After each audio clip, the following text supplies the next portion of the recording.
Welcome back. In this tutorial, we're going to take up additional options for creating the next primitive in our list, the wedge. Let's activate the command. The method I showed you previously was to set the first corner, then the second corner, and then the height of the thick part. Now let's say you want the thick part on the opposite side. How can we do this? What I'll do is start my wedge from the opposite end.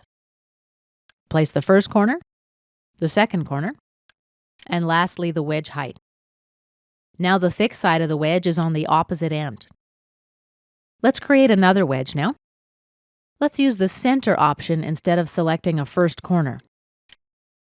I'm going to select a point in model space to use as the center of the wedge.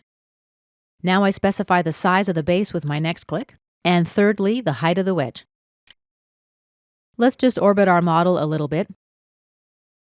As you can see, the center of this face lies on the XY plane.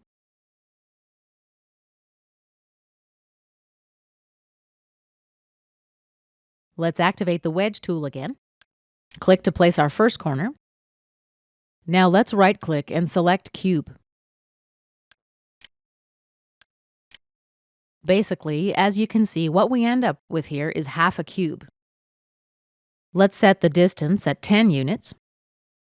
Tab at 25 degrees. Enter to register.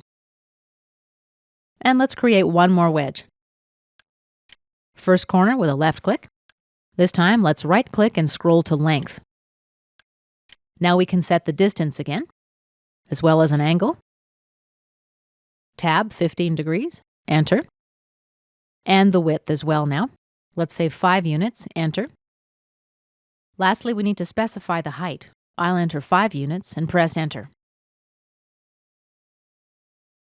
Let's create another wedge now.